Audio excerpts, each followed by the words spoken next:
Pada zaman Buddha, ada sekelompok pedagang yang membawa banyak makanan untuk dijual. Saat mereka beristirahat di tengah perjalanan, seekor anjing yang kelaparan melihat keranjang berisi makanan. Anjing itu menarik makanan dari sebuah keranjang dengan mulutnya. Ternyata yang ditarik anjing itu adalah sepotong daging. Singkatnya, daging itu berhasil diambil oleh si anjing. Dan saat anjing itu sedang menikmati makanan curiannya, seorang pedagang yang merupakan pemilik dari dagangan itu tiba-tiba terbangun dari istirahatnya, melihat dagangannya yang sudah susah payah dibawanya dimakan oleh seekor anjing. Sontak, pedagang itu sangat murka dan sangat marah. Dia lalu memukuli anjing itu dengan sebatang kayu pikulan dagangannya. Anjing itu dipukulinya hingga kakinya patah dan merintih kesakitan di atas tanah. Melihat pemandangan itu, para pedagang lain segera menghentikannya dan menasihatinya untuk tidak berlebihan dan kemudian menyarankannya melanjutkan perjalanan. Setelah peristiwa itu, anjing yang telah kesakitan terbaring di pinggir jalan dengan makanan daging yang belum habis. Namun rasanya tidak mungkin untuk bisa bangkit menghabiskan makanannya karena kondisinya yang begitu parah dengan kedua kakinya yang telah patah. Ketika itu, seorang biksu, murid utama Sang Buddha bernama Biksu Sariputta, sedang melakukan perjalanan pulang ke wihara setelah mengumpulkan derma makanan dan kebetulan lewat melihat anjing itu. Dia merasa sangat tidak tega melihat kondisi anjing itu dan kemudian memberikan makanannya pada anjing itu. Setelah makan, anjing itu menatap Sariputta dengan tatapan penuh rasa syukur. Kemudian anjing itu mati. Setelah peristiwa itu, 2 tahun kemudian, seperti biasa ketika Biksu Sariputta pergi mengumpulkan derma makanan, seorang laki-laki membukakan pintunya dan memberikan salam dengan penuh hormat saat melihat Biksu Sariputta. Lelaki itu bertanya kepada Biksu Sariputta, "Yang mulia, apakah tidak ada biksu kecil yang mendampingi saat Yang Mulia bepergian?" Biksu Sariputta menjawab sambil tersenyum, "Tidak ada. Namun, sebenarnya aku sangat mendambakan seorang biksu kecil bisa selalu mendampingiku." Lelaki itu kemudian berkata, "Aku memiliki seorang anak. Ia belum genap berusia 1 tahun." Biksu Sariputta lantas berkata, "Saat anakmu lebih besar, bisakah kamu mengizinkannya untuk ikut denganku?" Lelaki itu menjawab, "Tentu, setelah anakku lebih besar, aku bersedia mengizinkannya untuk ikut dengan Yang Mulia, agar dia bisa menjadi biksu di bawah bimbinganmu Yang Mulia." 7 tahun berlalu dan Biksu Sariputta kembali melewati tempat itu. Lelaki itu dengan gembira berkata kepada Biksu Sariputta, "Yang Mulia, aku masih mengingat janjiku pada 7 tahun yang lalu. Anakku kini sudah berusia lebih dari 7 tahun. Jika Yang Mulia bersedia, aku akan mengizinkan anakku untuk ikut denganmu Yang Mulia." Biksu Sariputta menerima dengan penuh sukacita. Dengan gembira, anak itu mengikuti Biksu Sariputta untuk menemui Buddha. Dia bersujud di hadapan Buddha, serta mulai melatih diri bersama Sariputta dan para biksu lainnya.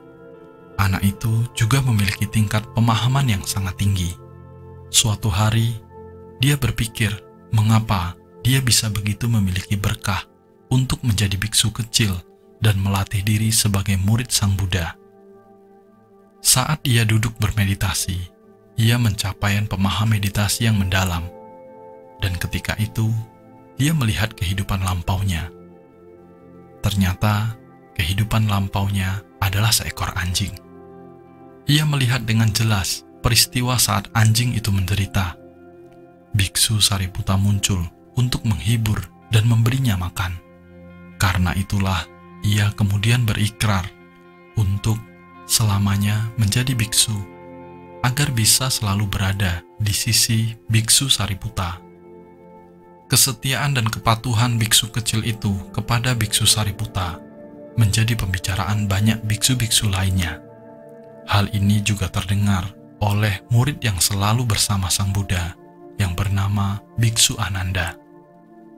Merasa sangat heran, Biksu Ananda akhirnya memberanikan diri bertanya kepada Buddha tentang jalinan jodoh antara biksu kecil dan biksu Sariputta.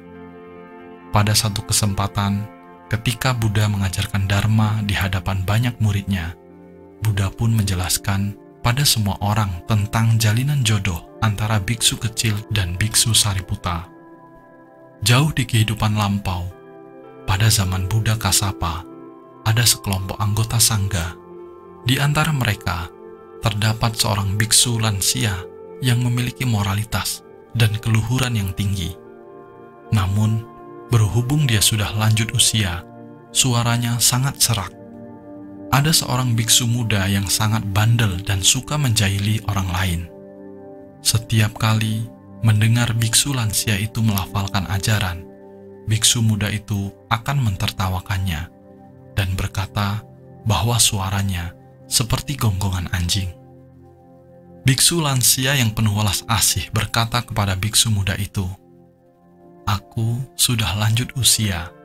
Bagaimanapun suaraku, aku harus melafalkan ajaran agar bisa senantiasa mengingatnya. Meski engkau menertawakanku, tapi aku tidak akan marah. Aku akan tetap melindungimu."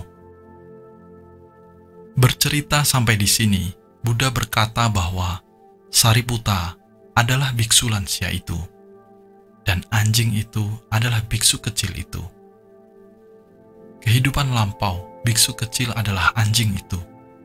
Inilah jalinan jodoh di antara mereka. Kisah ini mengingatkan kita dengan ajaran sebab akibat atau hukum karma. Biksu lansia yang pada kehidupan zaman Buddha Kassapa yang sudah berlalu sangat lama, terlahir kembali pada zaman Buddha Gautama sebagai biksu Sariputta yang terkenal akan kebijaksanaannya. Sedangkan biksu muda itu tidak menjaga ucapan, pikiran, dan perbuatannya, sehingga terlahir kembali sebagai seekor anjing. Saat kondisinya begitu menyedihkan, ia kembali bertemu dengan biksu Sariputta yang menolongnya dengan penuh welas asih. Setelah terlahir kembali sebagai manusia, dia kembali bertemu dengan biksu Sariputta. Jadi, segala perbuatan kita dalam kehidupan sehari-hari tak terlepas dari hukum sebab akibat.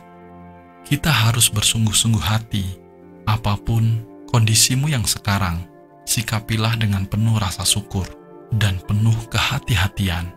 Jangan sampai mengkondisikan jalinan jodoh yang tidak baik, karena pada akhirnya nanti, jika sebab akibat itu telah berkondisi, ia pasti akan menagih janji kepadamu. Semoga video ini bermanfaat. Sabe Sata Bhavantu Sukitata. Semoga semua makhluk hidup berbahagia.